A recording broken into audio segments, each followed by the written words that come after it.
Welcome students. Today we are discussing solid state chapter. My name is Himanshi, chemistry faculty from Aruna Shine Institute.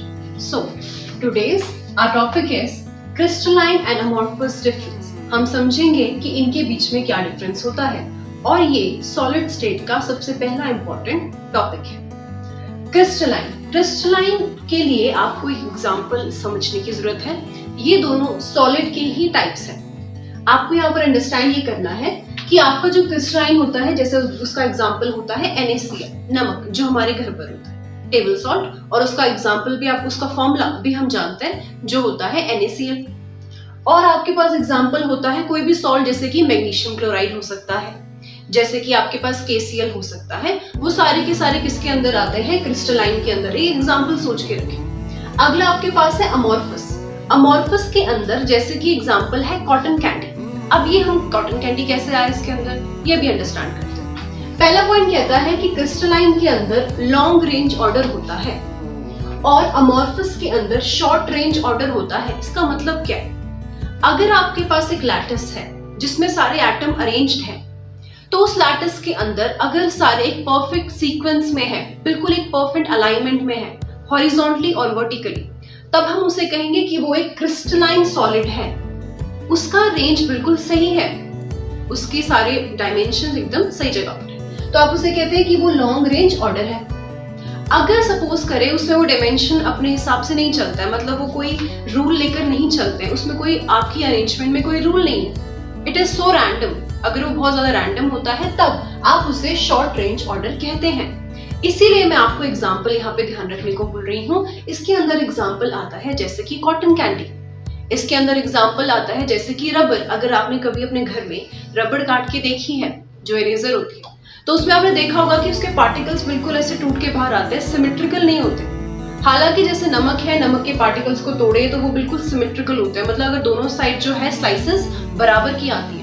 लेकिन cotton candy में कुछ बराबर का dimensions नहीं होता। ये सारे एग्जांपल आप अपने आप इमेजिन भी कर सकते हैं। कॉटन कैंडी, रबर, जब उससे हाफ कट किया जाता है तो पार्टिकल्स जो है बिल्कुल ही रैंडमली अरेंज होते हैं, उनमें कोई सिमेट्री नहीं होती है, there is no symmetry. Second point आपका जो डिस्कस करने के लिए है वो है sharp melting point and boiling point. अगर आपके पास फिक्स अरेंजमेंट है, अरेंजमेंट आपकी बिल्कुल सही है, रेगुलर है, तो आपके पास एक फिक्स मेल्टिंग पॉइंट और बॉइलिंग पॉइंट जरूर होगा, बिल्कुल।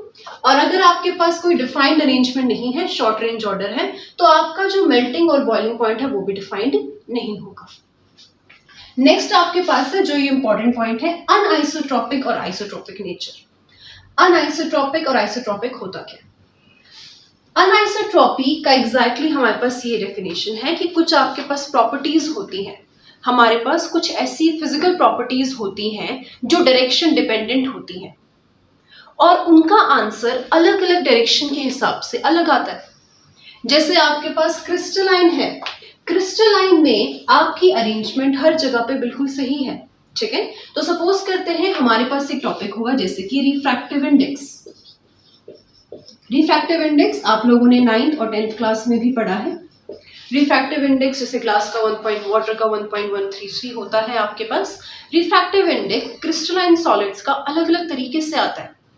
एक क्रिस्टलाइन सॉलिड में जैसे रेंज होती है कुछ, सपोज करें आपने ग्लास का देखा है, ठीक है, क्रिस्टलाइन ग्लास का, उसका रेंज आता है रिफ्रैक्टिव इंडेक्स का 1.4 to 1.6।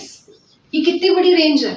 1.4 to 1.6। इसके बीच में 1.41 भी आ सकता है, 1.42, 1.51, 1.52, 20 अरेंजमेंट्स आ सकती हैं इसके बीच में।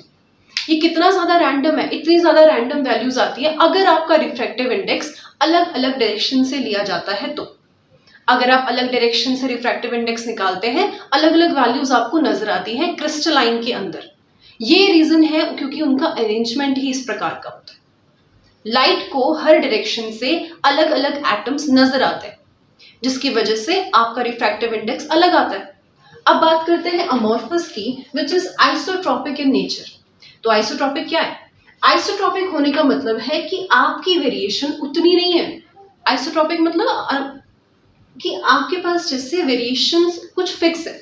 जैसे इसकी जो ग्लास के बारे में बात करते हैं, इसमें जो अमॉर्फस ग्लास होता है, ये दूसरा ग्लास है अमॉर्फस ग्लास, इसमें वेरिएशन आती है आपके पास 1.60 टू 1.62, बस 3 वेरिएशंस।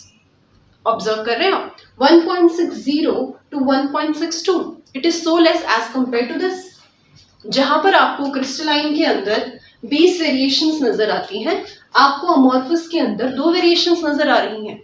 इसका रीजन क्या है? उसका रैंडमनेस। तो आपको यहाँ पे ऐसे अंडरस्टैंड करना है कि amorphous are isotropic due to their random nature, और उसमें जो वेरिएशंस हैं वो आपके पास 1.60 से 1.62 में आती है, जो बहुत ही कम है।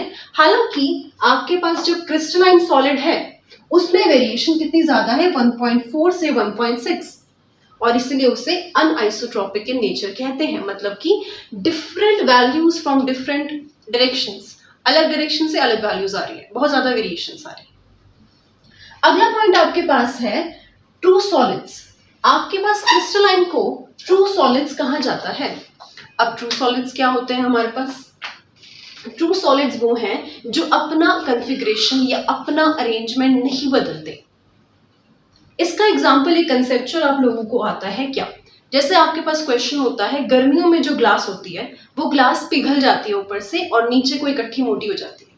मतलब ऊपर से इस तरीके से पिघल कर नीचे की साइड को थोड़ी मोटी हो जाती है। वो जो ग्लास है वो अमॉर्फस वाली ग्लास होती है। हालांकि क्या होता है उसमें, आपके पास आपका ग्लास गर्मी की वजह से पिघल कर नीचे इकट्ठा हो गया, जैसे मोमबत्ती पिघलती है। ये उसकी एक प्रॉपर्टी है क्या, कि आपका जो ग्लास है ऊपर से मेल्ट होकर नीचे से मोटा हो जाता है। उसको कहते हैं हम सुपर कूल्ड लिक्विड्स। अब वापस सॉलिड हो जाता है, एक बार ठंडा पड़ जाए वापस वो कैसा हो जाता है, सॉलिड हो जाता है। इसीलिए अमॉर्फस को हम क्या कहते हैं, सुपर कूल्ड लिक्विड्स, और उनको हम कह सकते हैं pseudo solids, super cooled liquid. और हालांकि ट्रू सॉलिड्स हम इनको कहते हैं क्रिस्टलाइन को, क्योंकि वो अपनी कॉन्फ़िगरेशन इस प्रकार से नहीं बदलते हैं। इसको बेस्ट आप समझ सकते हैं कैसे, एग्जाम्पल से। एग्जाम्पल जितना आप कंसीडर करेंगे उतना ही आपके लिए अच्छा है।